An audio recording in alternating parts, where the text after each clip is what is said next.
Thank you, Representative Wilson. The House will come to order.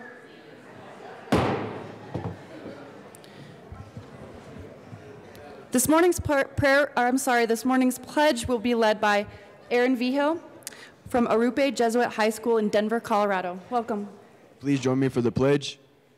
I pledge allegiance to the flag of the United States of America and to the republic for which it stands, one nation, under God, indivisible, with liberty and justice for all.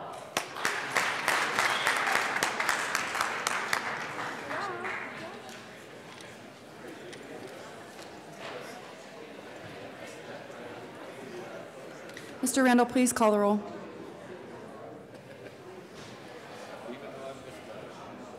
Representatives Arndt, Becker J.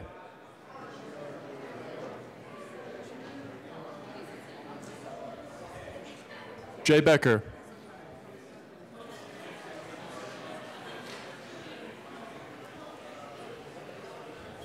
Excused. Becker K. Beckman. Benavides. Representative J. Becker is here. Bridges.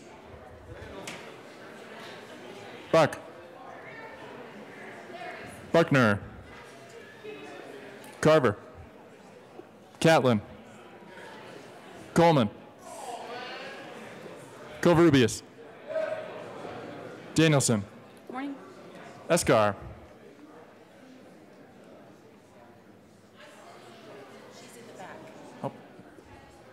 Everett. Exum.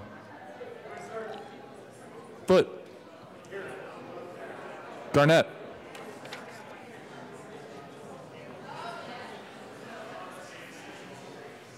Janal.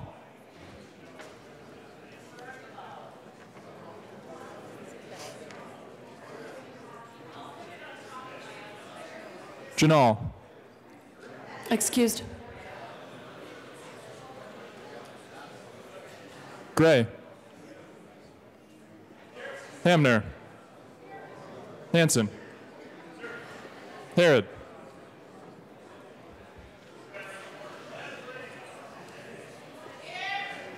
Hooten. Representative Janal is present. Humphrey. Jackson. Kennedy. Kraft-Tharp.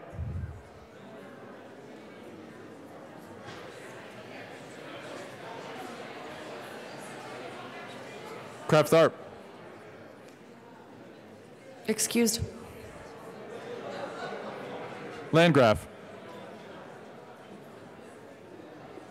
Lawrence. Lee. Leonard. Excused. Lewis. Liston. Lontine. Lundeen. McKean. McLaughlin. Melton. Michelson Janae. Excused. Neville. Pabon. Pedersen. Rankin. Ransom. Ryer. Roberts. Rosenthal. Sane. Salazar. Sandridge. Sias.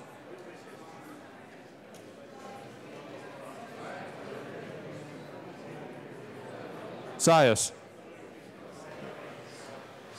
Singer. Thurlow. Valdez. Van Winkle. Weissman. Willett. Williams. Wilson. Winkler. Winter. Wist. Young. Madam Speaker. Excused.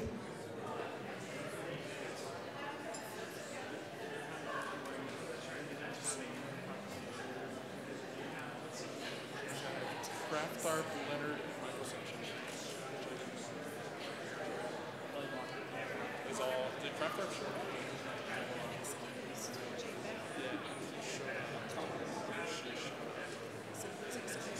Just these three.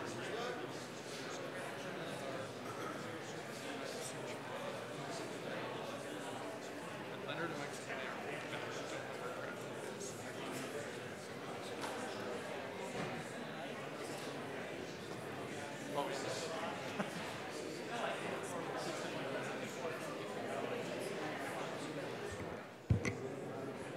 With 61 present and 4 excused, a quorum is present. Representative Covarrubias. Thank you, Madam Speaker Pro Tem. I move that the reading of the Journal of Tuesday, April 10th, 2018 be dispensed with and approved as corrected by the Chief Clerk. You've heard the motion that the journal be approved as corrected by the Chief Clerk. All those in favor say aye. Aye. All those opposed say no. No. The ayes clearly have it. The motion passes. Announcements and introductions. Representative Lewis. Thank you, Madam Speaker Pro Tem. Good morning, colleagues. I would like to introduce from Lincoln County, Lyman High School seniors are here, a whole row of them. Let's welcome them.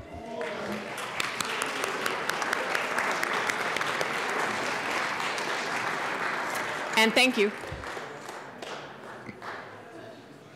Further announcements and introductions. Representative Singer. Thank you, Madam Speaker Pro Tem. Members of the House Local Government Committee, since we're waiting for a few other folks to join us, I will just say that we will see you today at 1:30. We will only be hearing one bill today. It's got me all choked up. We will be hearing the History Colorado bill. We will be hearing our Colorado Mountain College bill the following week. So we'll be laying one over, but hearing one today at 1:30. Looking forward to seeing you all down there. Further announcements and introductions.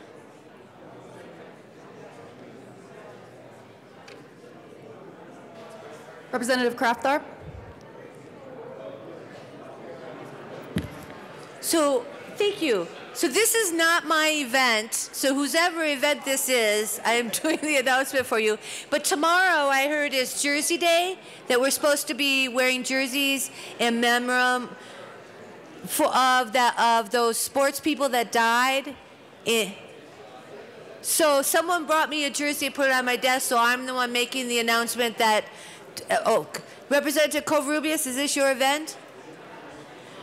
So wear your jerseys tomorrow to commemorate the sports kids that died in that bus accident. Thank you, Representative Craftarp. It's not, I don't want to be the only one wearing a jersey. Further announcements and introductions. I have one important announcement of my own, colleagues, if I could have your attention. Today is House District 24. You know what? I have the gavel, don't I? I'm going to make my own announcement. Today is House District 24 Day at the Capitol, and I have a number of excellent constituents. If you could please rise and be recognized. Thank you so much for visiting us in the Capitol today.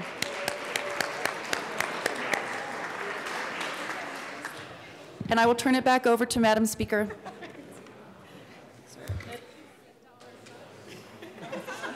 Thank you, Madam Speaker, Tim, and welcome to the Capitol. I do think that is a $1 fine.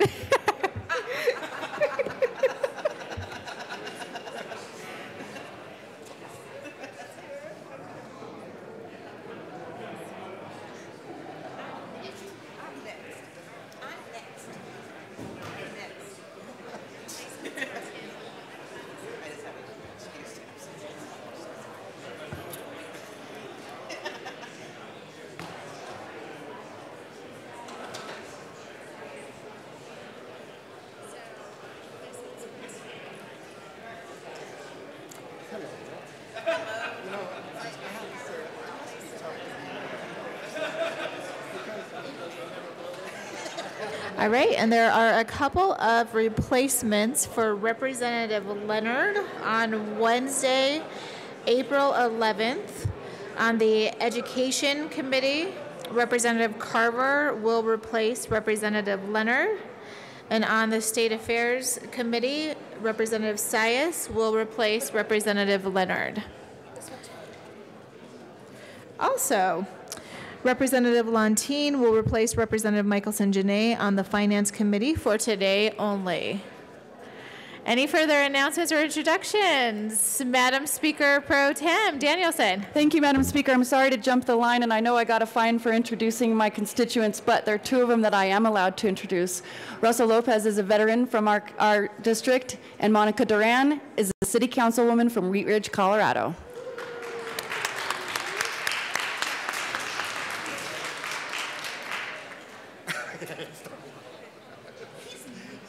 Further announcements or introductions? Representative Jackson and, just Representative Jackson. Thank you, Madam Speaker. Members, I asked to be excused on Friday the 13th, and has been approved by the Majority Leader. Thank you. All right, you're excused. Further announcements or introductions? Representative Salazar. Thank you very much, Madam Speaker. Madam Speaker, I am proud, I am so proud to tell you that the mystery of the comb has been solved.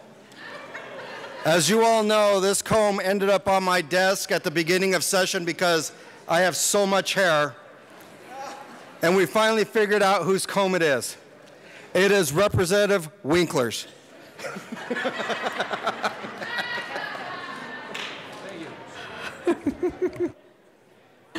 Further announcements or introductions?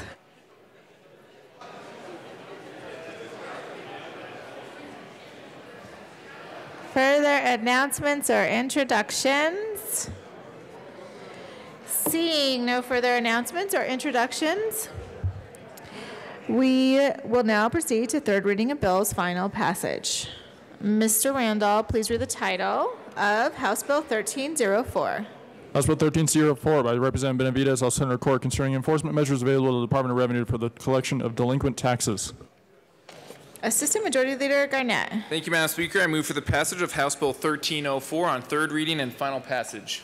All right, the question before us is a passage of House Bill 1304 on third reading and final passage.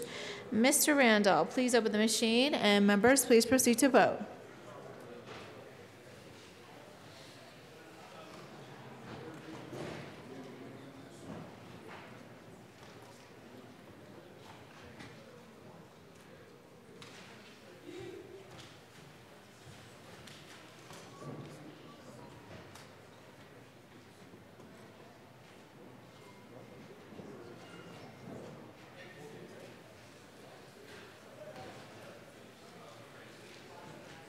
Representative McCain.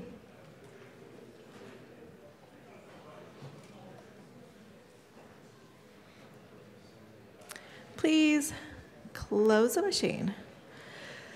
With 36 yes votes, 27 no votes, and 2 excused, House Bill 1304 is passed. Co-sponsors.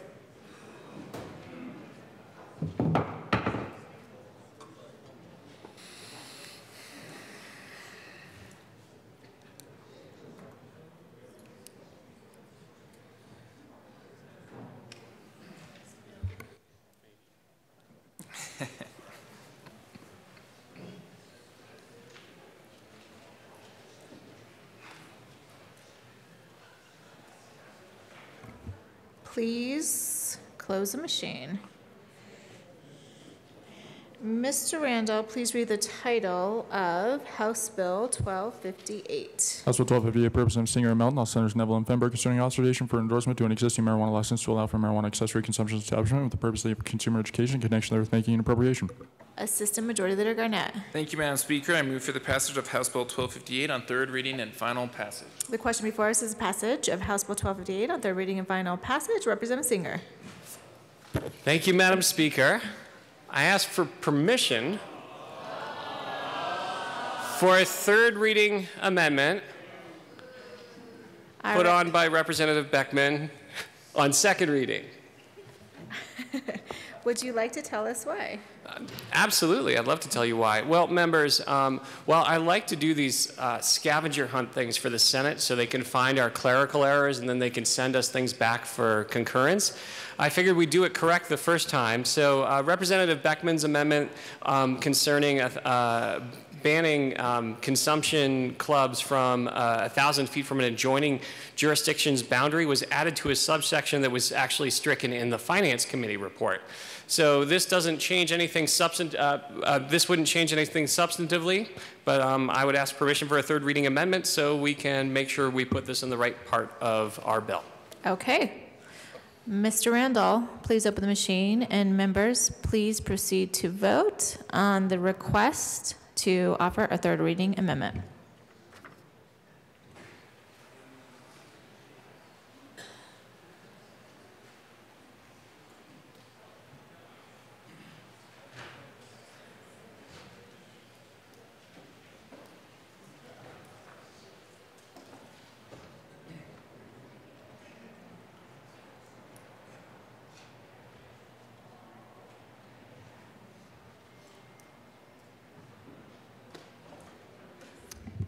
Representative, actually, please close the machine. With 54 yes votes, 9 no votes, and 2 excused, the request for permission to offer a third reading amendment to House Bill 1258 is passed. Representative Singer. Thank you, Madam Speaker. With that, I move L016 and ask that it be displayed. Okay. Properly moved, and it is now displayed. Representative Singer. Thank you, Madam Speaker. This merely moves this amendment into the right to the correct part of the statute, or of, well, it's not statute yet, of the bill. And regardless of your opinion on whether or not you want to ban consumption establishment endorsements from 1,000 feet from a boundary of a jurisdiction that doesn't want this, I think we should definitely put it in the correct part of our CRS should this bill be signed. And for those of you who remember during second reading debate, this is something that both myself and the bill sponsor said to vote your conscience on. And frankly, it would sound a little hypocritical of me when my district is trying to ban other constitutional and statutory things from our boundaries that I wouldn't allow this myself. So, so I ask for an aye vote. Mr. Randall, please open the machine. Members, please proceed to vote.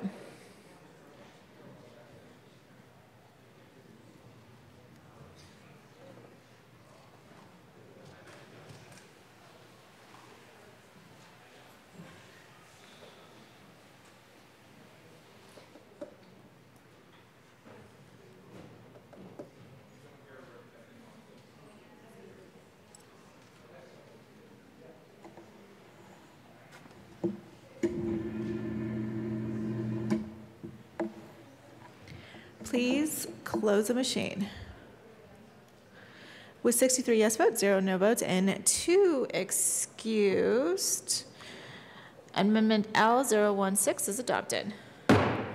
Assistant Majority Leader Garnett. Thank you, Madam Speaker. I move for the passage of House Bill 1258 on third reading and final passage as amended. All right. The question before us is a passage of House Bill 1258 as amended on third reading. Mr. Randall, please open the machine, and members, please proceed to vote.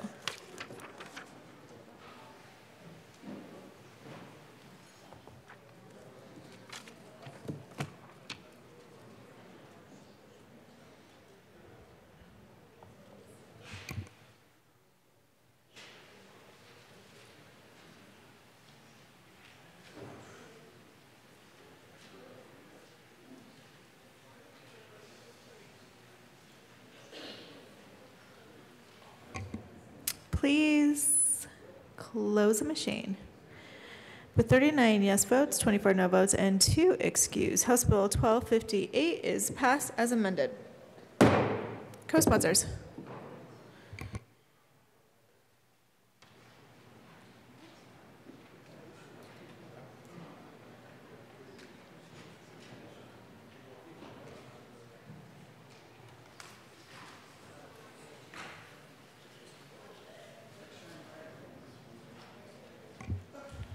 Please close the machine.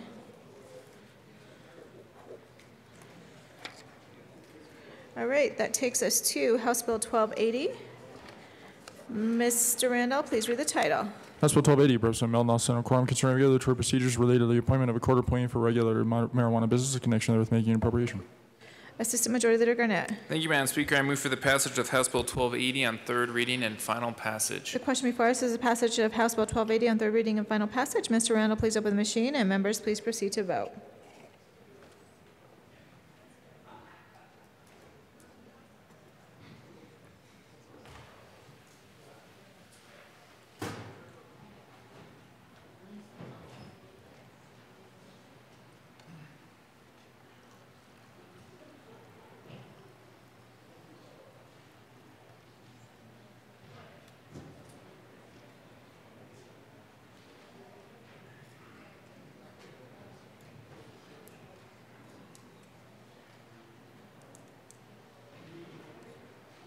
Please close the machine.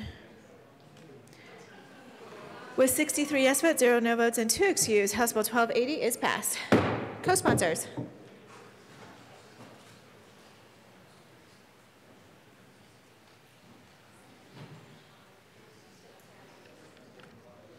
Please close the machine.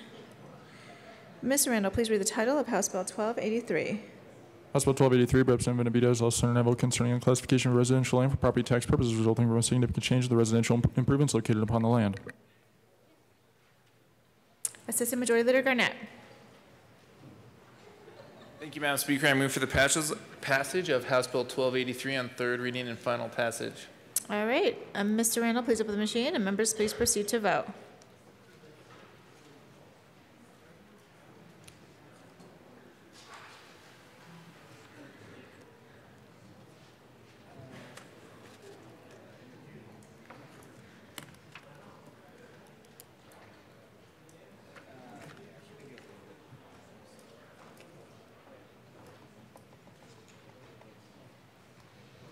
Madam Majority Leader Becker, Representative Hooton.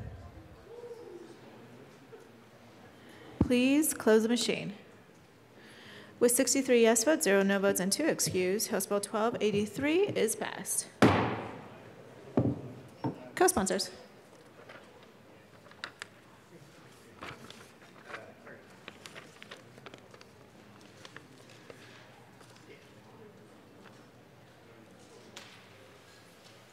Please close the machine. Mr. Randall, please read the title of House Bill 1296. House Bill 1296, Representatives Melton and Everett, all Senators Marble and Moreno, concerning expansion of the ability to leave a motor vehicle unattended in certain circumstances. Assistant Majority Leader Garnett. Thank you, Madam Speaker. I move for the passage of House Bill 1296 on third reading and final passage. All right, the question before us is the passage of House Bill 1296 on third reading and final passage. Mr. Randall, please open the machine, and members, please proceed to vote.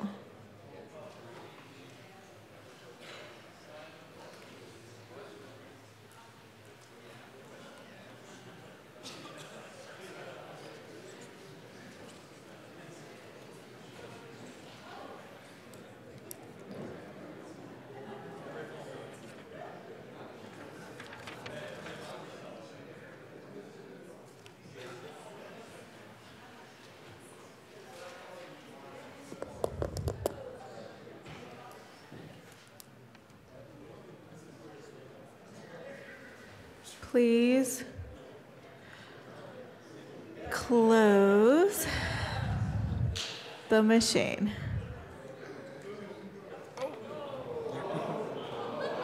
All right, with 60 yes votes and 3 no votes, 2 excused, House Bill 1296 is passed. Co-sponsors.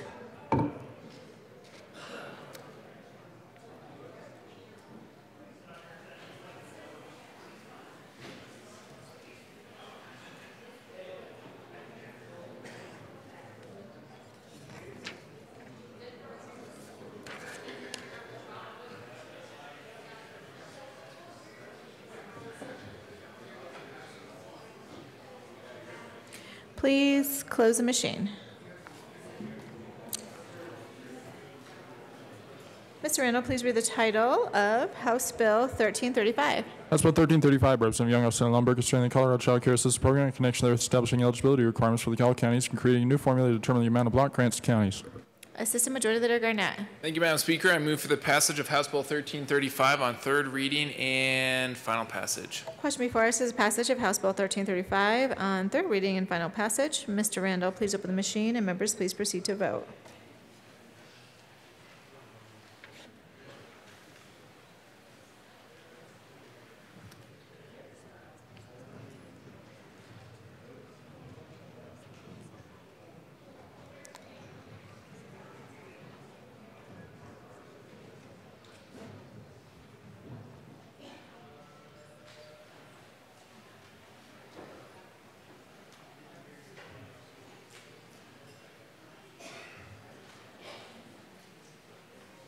Represent Benavides, Hooton, and Humphrey.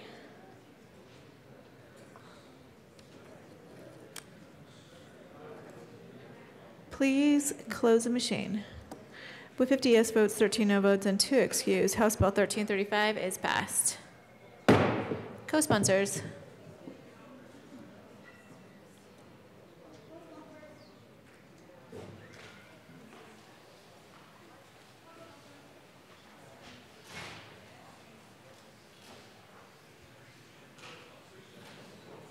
Co-sponsors.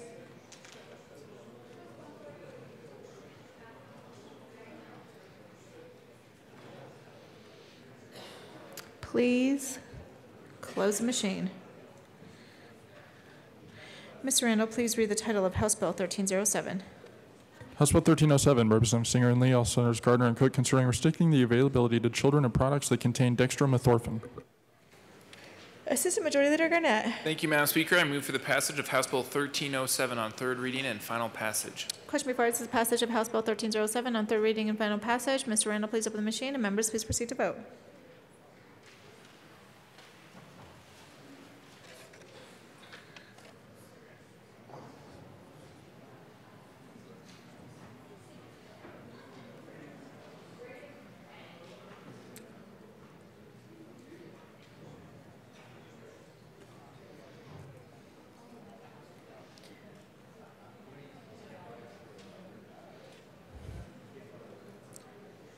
Representative Lantine, please close the machine. With 39 yes votes, 24 no votes, and 2 excused, House Bill 1307 is passed. Co-sponsors.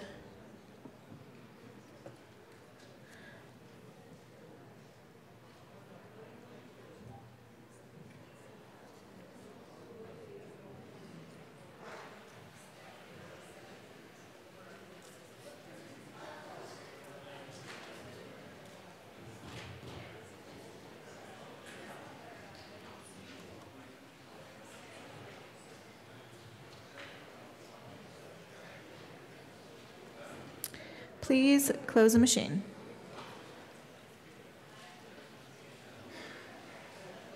Mr. Randall, please read the title of House Bill 1152. House Bill 1152, by Representative Lawrence, all Senator Cook, concerning making certain records of the State Judicial Department relating to sexual harassment investigations subject to the Colorado Open Records Act. Assistant Majority Leader Garnett. Thank you, Madam Speaker. I move for the passage of House Bill 1152 on third reading and final passage. All right, the question before us is passage of House Bill 1152 on third reading and final passage. Mr. Randall, please open the machine, and members, please proceed to vote.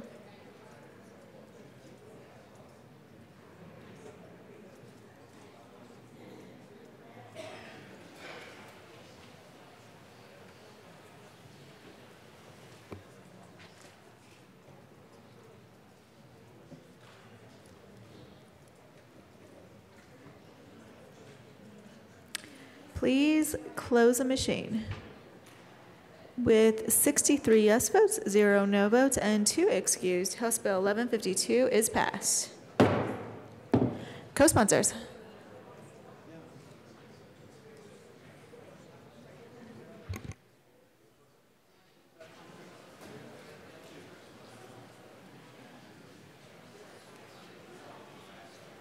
Co-sponsors.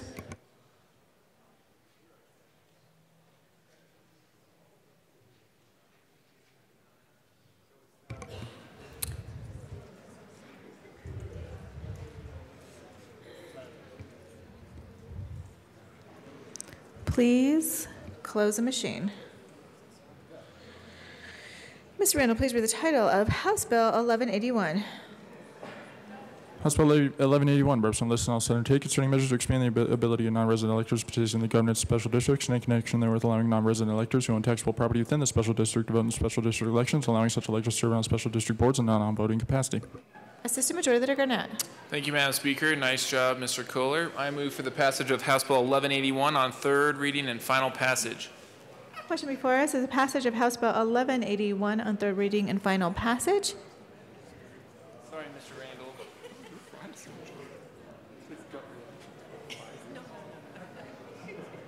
All right. Any discussion? Representative Liston. Thank you, Madam Speaker. Members, I wanted to make some clarifications yesterday. I know how it is on second readings. You know, people are talking and milling about, and sometimes they're paying attention, sometimes they're not. So I just wanted to take this opportunity to re-explain what House Bill 1181 does or does not do. First of all, I'd like to thank Representative Weissman for putting on a good amendment in State Affairs, which really made a good bill even better. Please know, members, that that what House Bill 1181, what it really does is only gives the ability of out-of-state voters. It's voluntary upon the majority vote of the respective board that they reside in, that they own property in. So it's an opt-in. This is not a mandate. It's not a blanket bill that applies to all special districts. It only applies to the special districts that the board, the majority of the board wants to do. So it's an opt-in. Please know that. There's also been some confusion, and I apologize yesterday when I was making my remarks that as to who can actually be able to vote. I said, which is true, that the person has to be a real or a natural person. It can't be a corporation that owns the property. It can't be an LLC. Can't be a limited partnership. It has to be a real person with two legs and so forth like that. They have to be a property owner. They have to be a property owner also. And they can't be a Russian oligarch. People said, well, what if Russian oligarchs own property? Well, Russian oligarchs, to my knowledge, are not U.S. citizens. So you have to be a U.S. citizen also. And also, the special district, they do not have to mail out the ballots. Unlike if you're a citizen in the district and you live here in Colorado, the special districts under current law are required to mail the ballot out to everybody. But to an out-of-state voter, one of the safeguards that we put in is that the out-of-state voter, they have to sign an affidavit that they're an eligible elector, that they're a real person, that they own the property. They have to notarize the form, and then they have to return it back to the special district. So that puts some real safeguards into it. And as to the out-of-state property owners, I would remind everybody, you know, they are taxpayers, they're good people, they're interested citizens.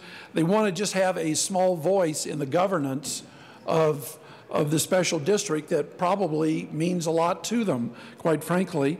And they will bring and add a unique perspective and a valuable input to the election of the board only. So members, if 9 other states can do this successfully without a problem, then why can't we do it here in Colorado?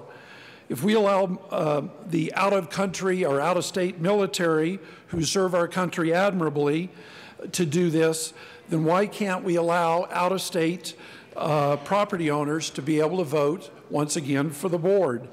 And if the town of Mountain Village in southwestern Colorado has been able to do this for the past 20 years and allow their citizens to vote on everything, including the election and property tax increases and the whole shebang, then why can't we at least let special districts give owners a little voice in their governance? Members, this is not rocket science. This is democracy in action. I respectfully ask for an aye vote. Thank you very much. Representative Roberts. Thank you, Madam Speaker. Members, I'll be brief, and with all due respect to Representative Liston, I ask for a no vote on this. What this means in practicality is that somebody who is registered to vote in California, Texas, New York, or elsewhere who just happens to own a second home in the state of Colorado gets to vote in a special district board of director election. Those board of directors make decisions that impact the lives of the people who live in Colorado full time. This is very different than veterans voting. Veterans get to register to vote in Colorado and vote in Colorado elections no matter where they happen to be in the globe. This is allowing somebody who's registered to vote in California or another state who gets to vote on those elections to also vote in elections in Colorado. It is a dangerous precedent. The town of Mountain Village gets to do this already. I do not think we need a state mandate to this effect. I'd ask for a no vote. Representative Liston. Members, once again, this is not a mandate. This is only for the special districts that want to do this. It's an opt-in. It is not a mandate. If the special district does not want to do it, they don't have to do it. If they want to do it, fine. If they don't, that's okay too. And in fact, if they opt in and they want to do it, and 2 years or 5 years later they want to opt out, they can also. So this is no mandate. Thank you. Please vote yes. Any further discussion? Seeing no further discussion, Mr. Randall, please open the machine, and members, please proceed to vote.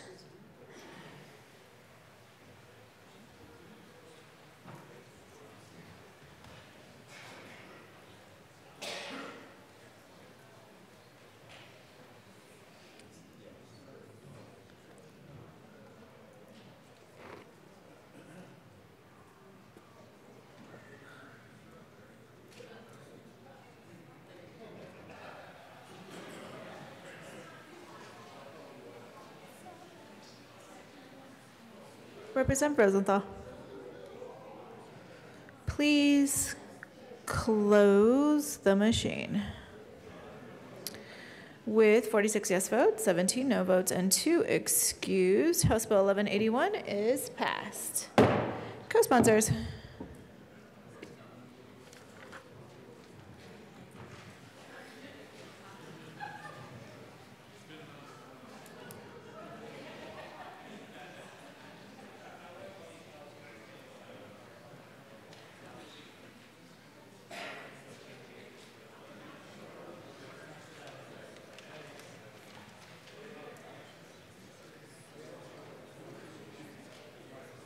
Please close the machine.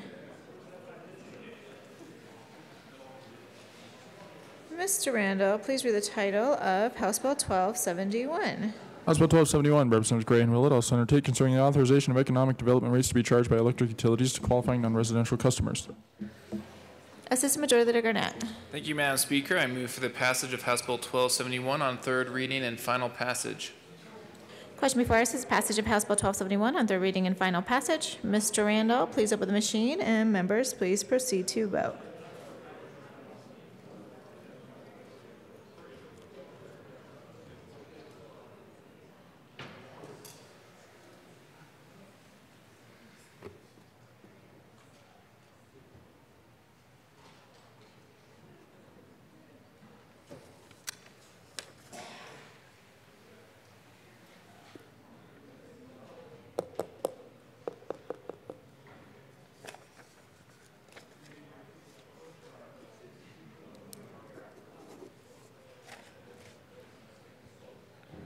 Representative, all right, please close the machine.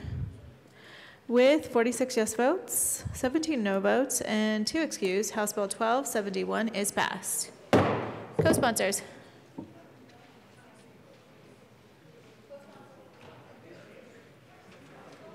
Co-sponsors.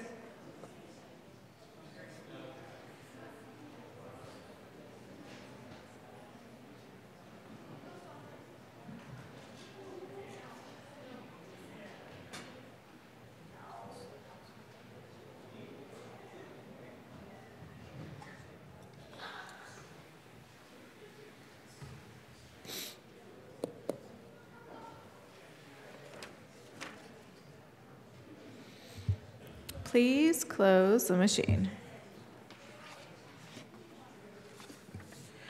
All right, that takes us to general orders, second reading of bills.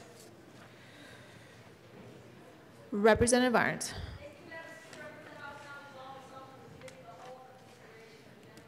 All right, members, you have heard the motion. Seeing no objection, Representative Arndt will take the chair.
The committee will come to order. With your unanimous consent, the bills will be read by title unless there is a request for reading a bill at length. Committee amendments will not be read unless requested, as they are printed and in your bill folders. Floor amendments will be shown on the screen and on your iPads and not read unless requested. Bills will be laid over upon motion of the majority leader, and the coat rule is relaxed. Mr. Randall.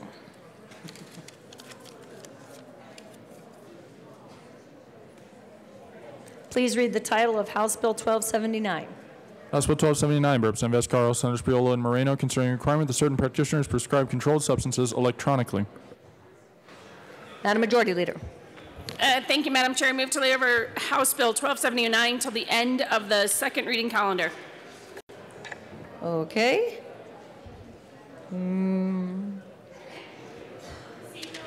Seeing no objection, House Bill 1279 is laid over to the end of the second reading calendar. Thank you. Mr. Randall, please read the title of House Bill 1263. House Bill 1263, by Representatives Hooten and Melton, all Senators Quorum and Fenberg, concerning adding certain conditions to the list of disabling medical conditions for medical marijuana use in connection therewith, adding autism spectrum disorders and acute pain.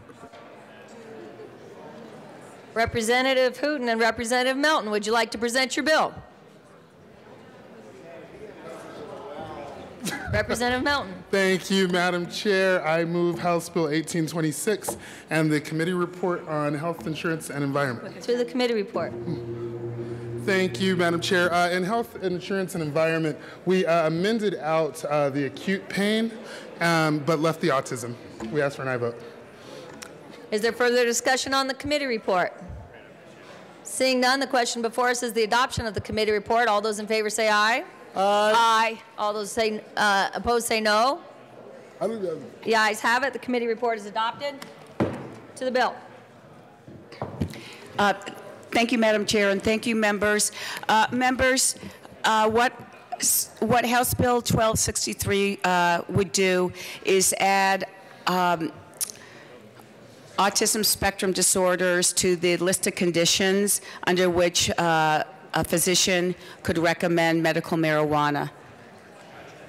Is there further discussion on House Bill 1263? Seeing none, the question before us is the adoption of House Bill 1263. All those in favor say aye. Aye. All those opposed say no. The ayes have it. House Bill 1263 is adopted.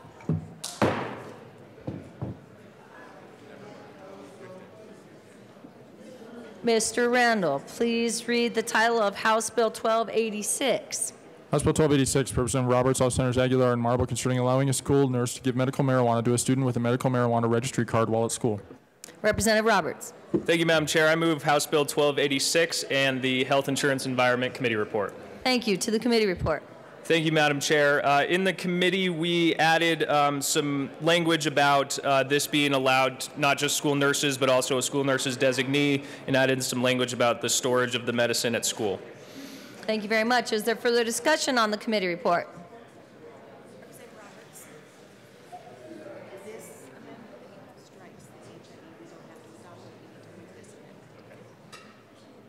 Representative Roberts. Thank you, Madam Chair. At this time, I'd like to move L003 and ask that it be displayed.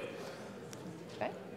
Representative Roberts, would you like to present L003? Thank you, Madam Chair. So what L003 does is strike the Health Insurance Environment Committee report, adds in some more language after further stakeholder process with regards to the personnel that can administer this medication, the plan that needs to be put in place as far as dosing, and some language about the storage of the medicine.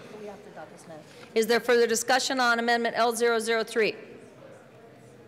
Seeing none, the question before us is the adoption of L003. All those in favor say aye. Aye. All those opposed say no. The ayes have it. L003 is adopted. To the bill, Representative Roberts. Thank you, Madam Chair. I move L004 and ask that it be displayed.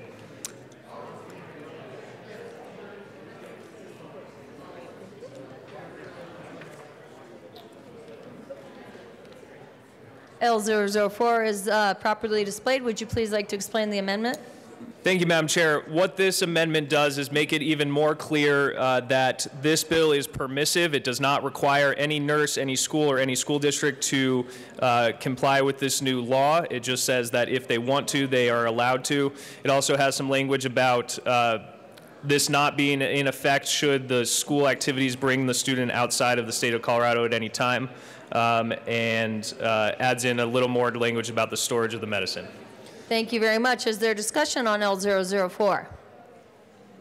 Seeing none, the question before us is the adoption of L004. All those in favor say aye. Aye. All those opposed say no. The ayes have it. L004 is adopted. Do you have further amendments, Representative? No. To the bill. Thank you, Madam Chair. Members, this bill is a fix to current law. Current law allows the administration of medical marijuana at schools. What this bill does is if a school nurse or school personnel wants to assist the student in administering their medicine, that they are allowed to do so. And what this means is that parents no longer have to leave their own jobs, drive across town, pull their kids out of school, and just to administer the medicine. It brings the medical marijuana in line with every other type of medication that school nurses administer. And again, it is 100% permissive. If nurses, schools, or school districts do not want to participate, they do not have to. I ask for an aye vote. I believe there's further discussion on House Bill 1286. Representative Wilson. Thank you, Madam Chair. And colleagues, I certainly respect Representative Roberts' explanation that this bill is permissive, but I want to tell you what works and how it works in school districts.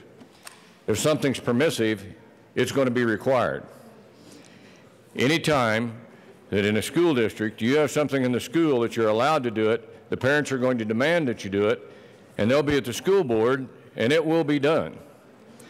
So my challenge to you is check with your school nurses. What's their opinion on this? Check with your school superintendents. What's their opinion on this? We're still dealing with a substance that's not as everyday ho-hum regular medication as every other medication, according to what the federal government says. So there is a question. Right now, the school districts have allowed parents to come in and administer the medication, no questions asked. But the school district does not have to be the repository for the medication, or as the bill states, that they have to transport it off school property. There are too many situations that I can imagine as a school superintendent is going to create problems.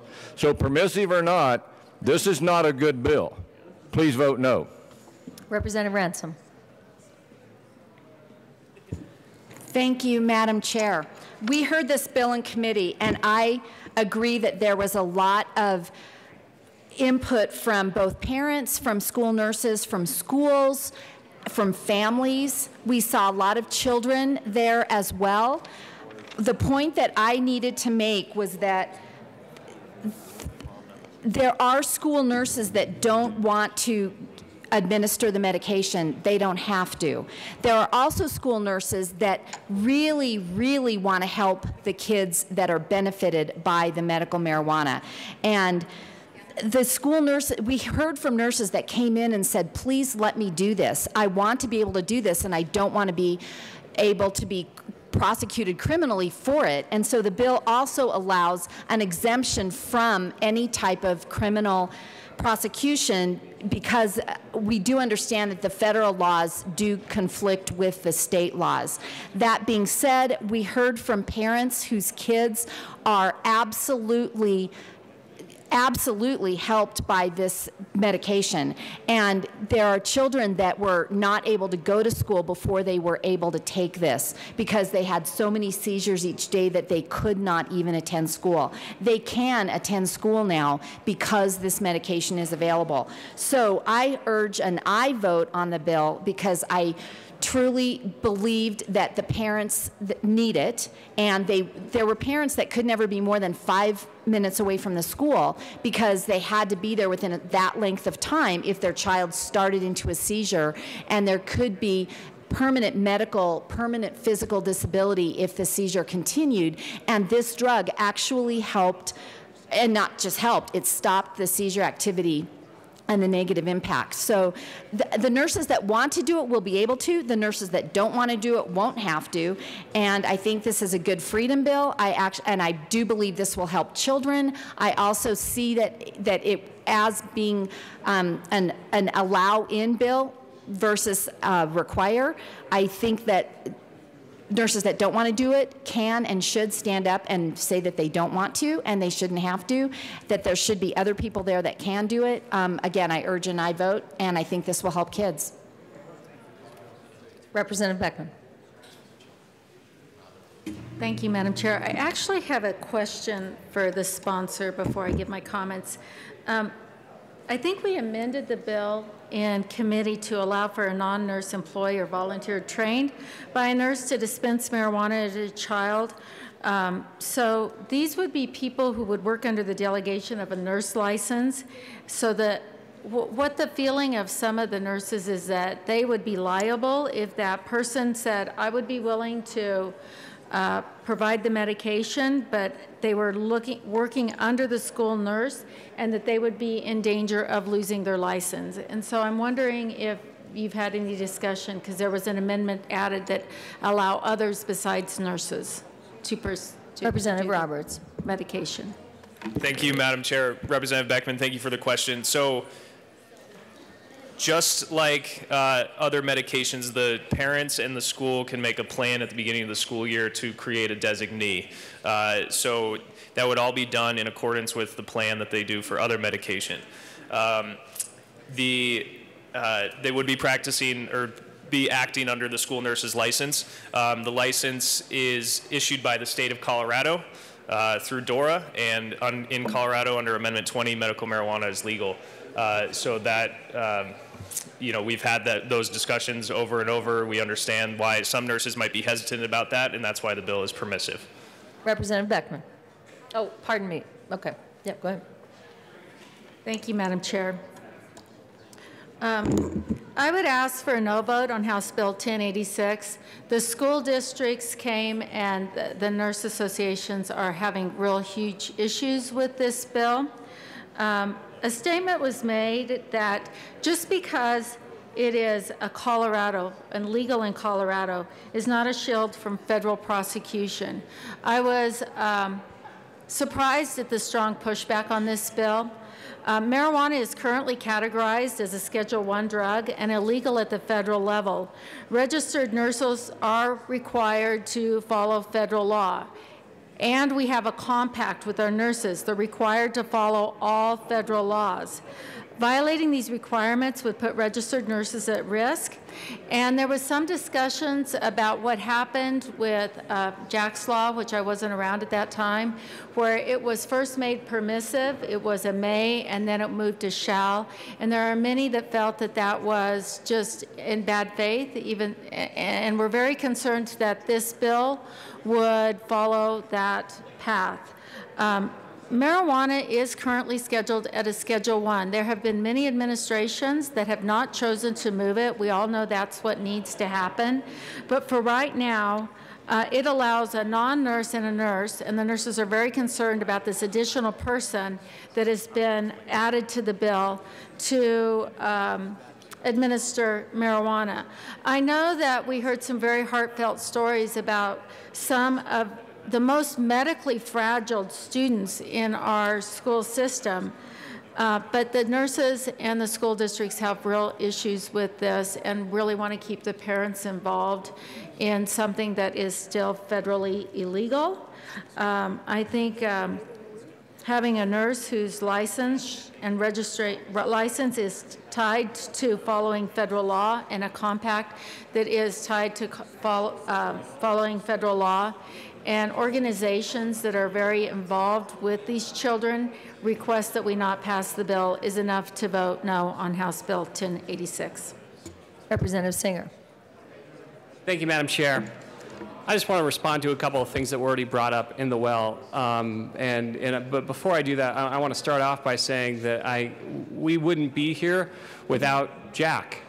And so we're almost on the anniversary of Jack's Law right now, and I know that he changed the hearts and minds of people more than anyone else I know, actually, in this building.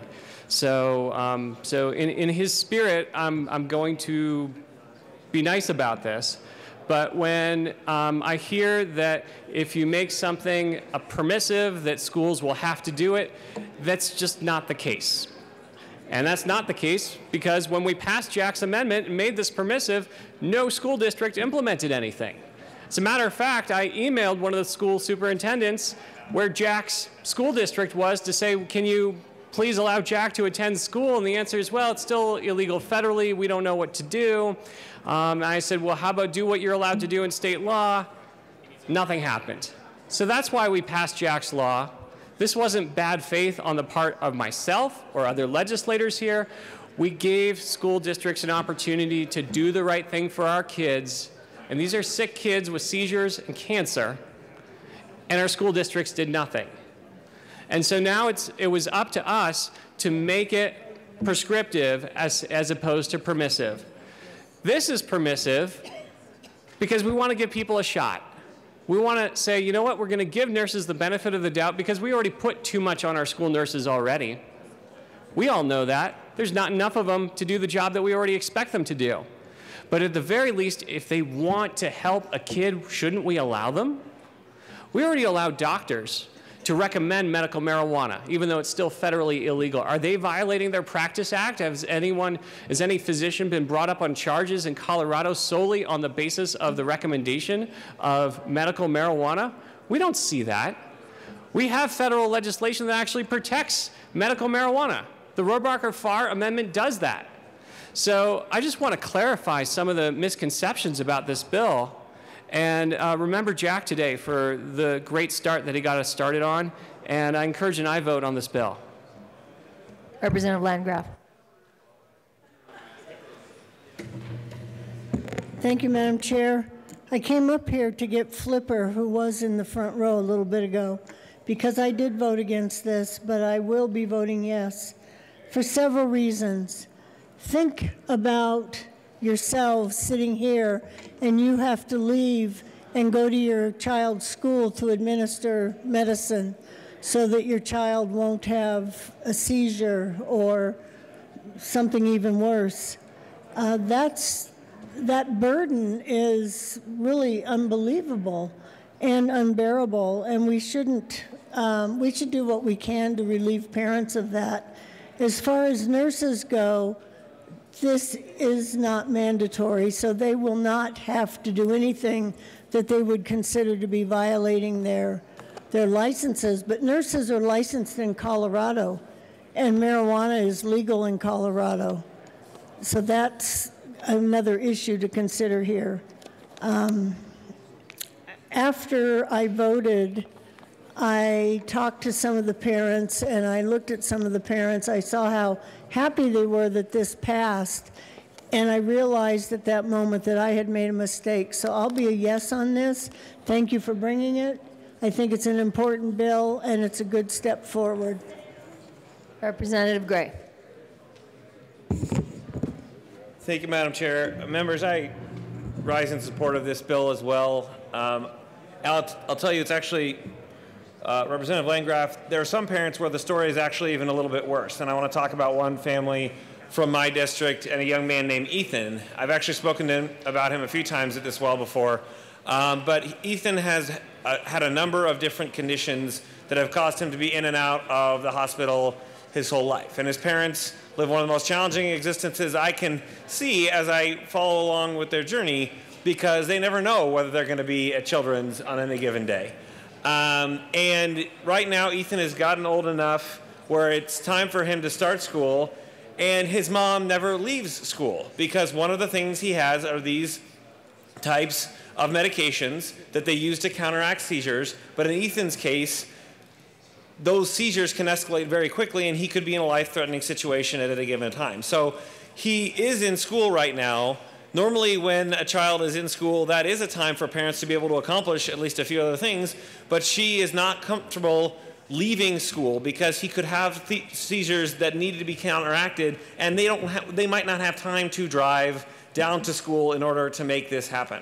And so they've reached out to me specifically about the profound improvement in their quality of life they would be able to have if they knew someone else could be there to give Ethan his seizure medicine. I would ask for an aye vote to help families like this particular family, but also families like them throughout the state. Thank you.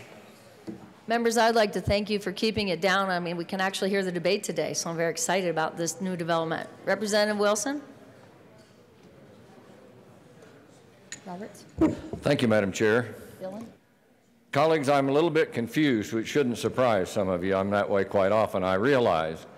But on the one hand, Representative Roberts, I'm hearing the bill say, you know, we just need to give them the option. We just need to give them an opportunity to have someone there who can do it.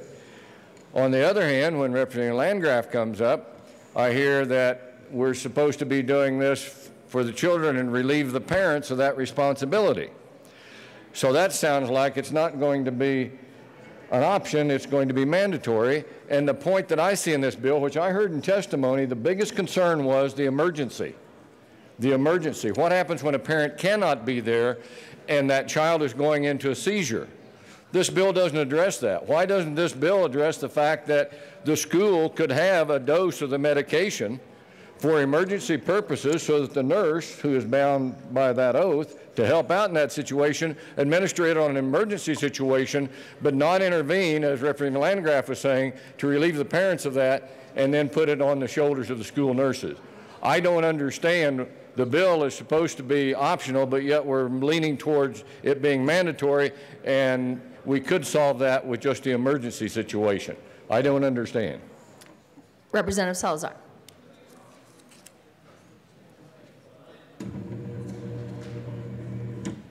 Thank you very much, Madam Chair.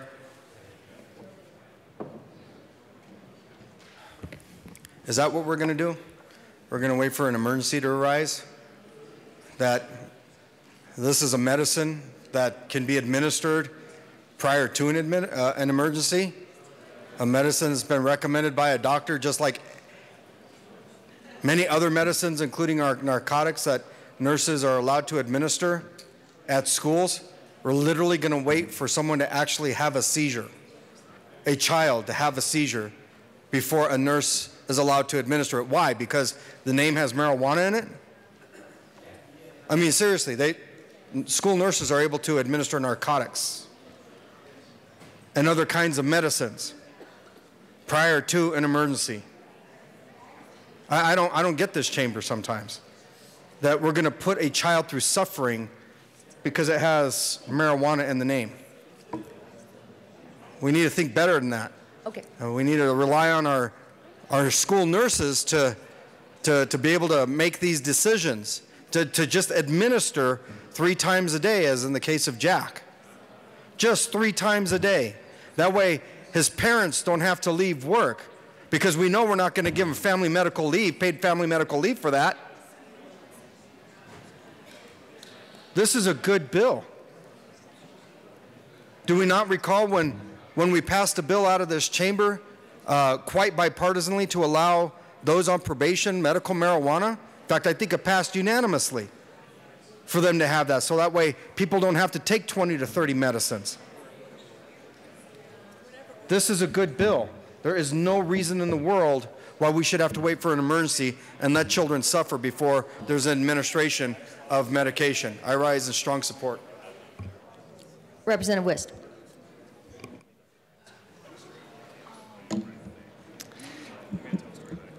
Thank you, Madam Chair. So members, here is my concern. For what other drug have we made it permissive for nurses? We're putting nurses in an impossible situation. We're saying that they have flexibility, and why are we saying that?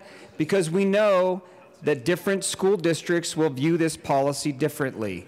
If we truly believe in local control and allowing local school districts to develop policies that work best for them, why don't we leave this up to local school boards to decide this on a district-by-district basis? Let's talk about why the confusion on permissive is important. The standard of liability is whether or not there is a breach of a duty of care. If we're putting it in statute that a nurse may give this medication, we're creating an expectation on the part of these families that in fact it will be given. And what happens when the nurse declines and someone has a seizure and hits their head? Are we creating a circumstance where there's an expectation on the part of parents? And I recognize in the arguments that the proponents of this bill make are compelling, that these parents are in a difficult spot. Let's also realize the difficult spot that we are putting nurses in and school districts in. On the one hand, we're saying it's permissive, we want to give you discretion, but members, that's not really accurate, because we're creating an expectation, we're creating liability, and this will hurt our school districts. Let's allow them to make these decisions on a district-by-district basis. Let's not be authoritarian and push this down from the state capitol. I urge a no vote. Representative Buck. Thank you, Madam Chair. And folks, we heard this in agriculture, which I thought was interesting, this medical marijuana in schools, and we heard it there, and we said, that's fine. If that's what the schools want to do, let them do it. And then they came back and said, no, we want to mandate it. And again, here we are in the legislature creating laws, thinking we know what's best for the schools. And I can tell you, I talked to a lot of the boards of CASB and Case and all of them, saying that they're just not prepared to take this on. Give us a little more time, but still, they're not prepared. But here we are in the legislature thinking we know what's best, and we're slamming it down their throat. I absolutely ask you to vote no on this bill. Schools are not prepared. Let it be permissive. Let them handle what they can handle. But for you to put this and impose this on the schools, they are not ready, and I please ask for a no on this bill. Mr. Minority Leader, no. Thank you, Madam Chair. Members, when I look at the bill, I do read it, and I do think it is totally permissive, and I don't see how, by us saying that it's totally permissive for an individual to decide to do this on their own, that we're mandating anything. I think permissive is exactly that. It's permissive in allowing an individual to choose for themselves of whether or not they want to actually administer this drug that has had a huge impact in a positive way for many students that I know personally. I don't think that's a bad thing. I urge a yes vote on the bill. Okay, Representative Roberts. Thank you, Madam Chair. Thank you, members, for the debate today. Just want to answer a few questions that were raised. First of all, I know the bill was here 2 years ago in the Ag Committee. This year it was heard in HIE.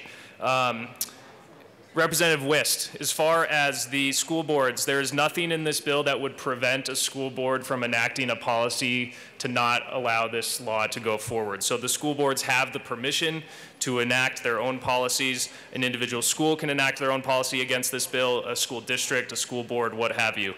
Those guardrails are built into the bill. As far as the emergency, Representative Wilson, yes, we should be able to administer this in emergency, but we need this bill in order to allow the medical marijuana to be at the school in the first place.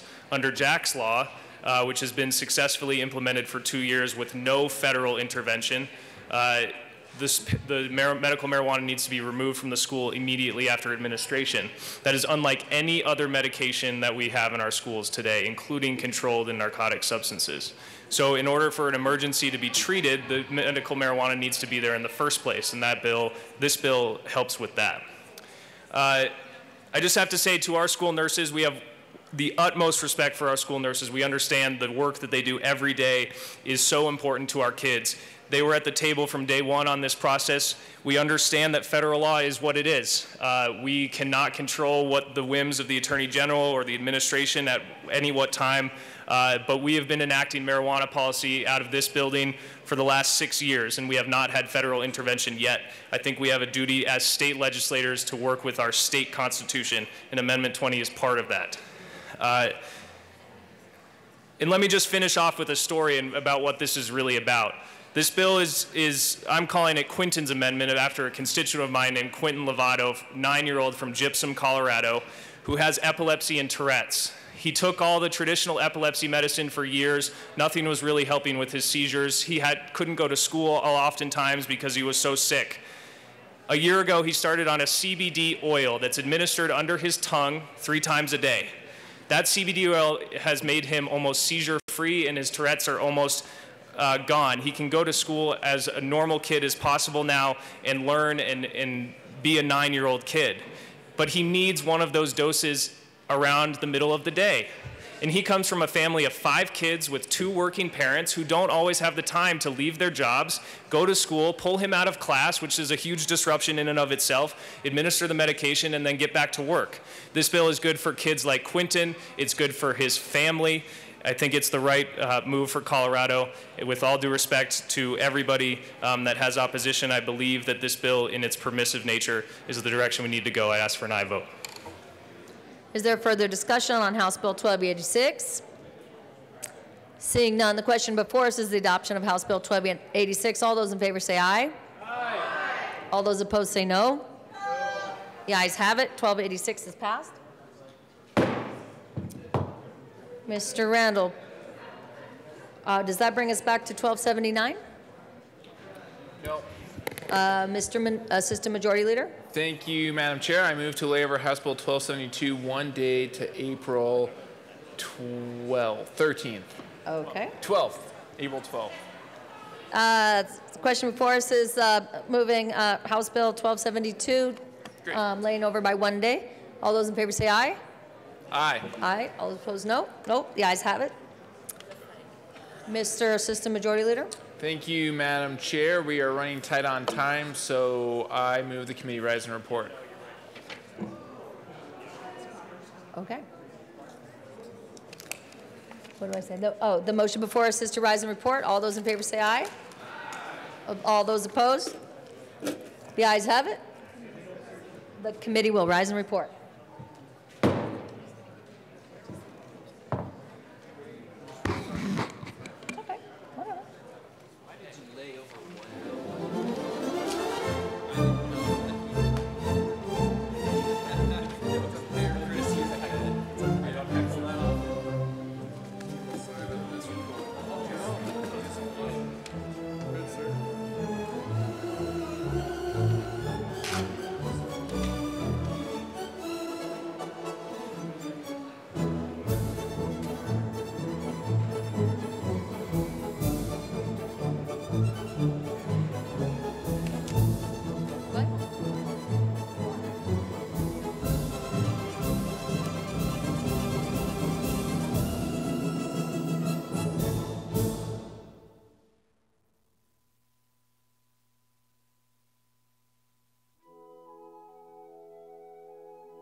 Okay, the House will come back to order.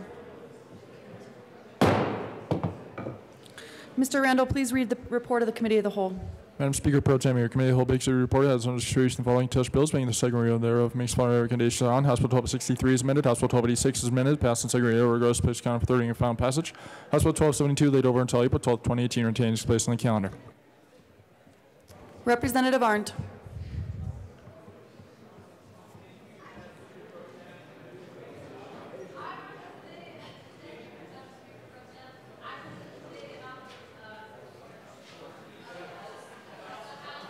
Let's try that one more time. Representative Arndt.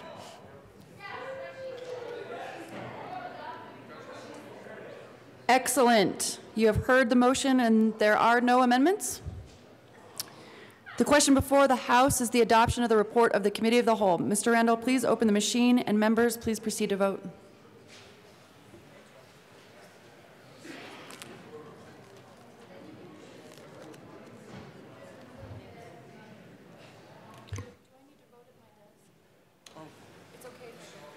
No, you can vote up there. One moment.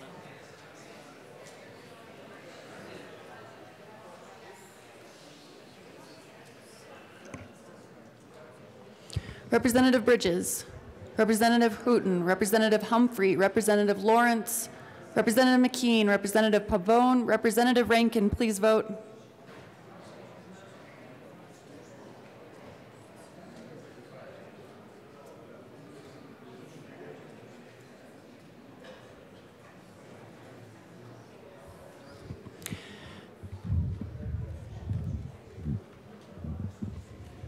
Reps Lawrence and McKean.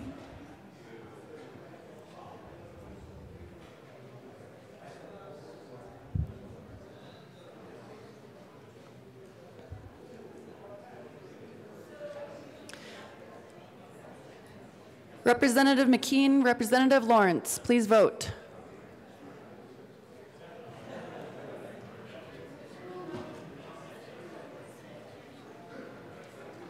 $1 each.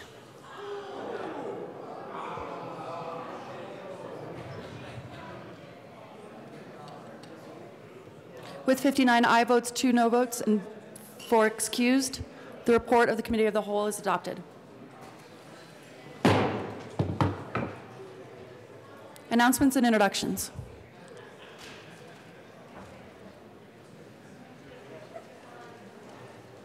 Representative Singer. Thank you, Madam Speaker Pro Tem. Once again, members, we will not be hearing, local government committee members, we will not be hearing House Bill 1366. We will be laying that over until next week. We will be hearing House Bill 1360 at 1:30 p.m. sharp. And after that, members, you are all invited to a presentation at 3:30 in House Committee Room 109 to hear about how technology can help keep our kids safe in our child welfare system. So come visit us in House Committee Room 109 at 3:30 after Local Government Committee at 1:30. Representative Foote. Thank you, Madam Speaker Pro Tem. State Affairs announcement. We are hearing 3 bills this afternoon, and those are the same 3 bills we've had on the calendar for quite some time. But just to reiterate, House Bill 1224, Senate Bill 175, House Bill 1312. Now, the one thing I wanted you to know is we are in room 271 today. As it turns out, we probably aren't going to need room 271, but we had booked it, so we're in it. So we'll see you in room 271 at 1:30 this afternoon. Representative Pedersen. Thank you, Madam Speaker Pro Tem. Members of the Education Committee, just a reminder, it is Wednesday, which means we are meeting upon adjournment. 5 minutes upon adjournment, bring your stuff immediately to our committee room. Representative Lawrence. Thank you, Madam Speaker Pro Tem. Members, I just want to remind you that today is the Victims' Rights Caucus lunch from noon to 1 p.m. in room 109, and today's subject is survivor-led grassroots approaches to improving school safety. I think that's something that we should all take a closer look at, so I hope I'll see you all down in room 109 at noon. Representative Winter. Thank you, Madam Chair. Members of Transportation and Energy, we will be meeting today at 1:30 p.m. for 2 bills. See you there. Further announcements and introductions.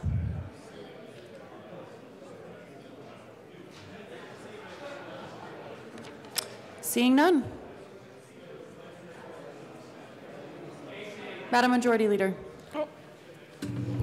I will stall while Representative Pabon.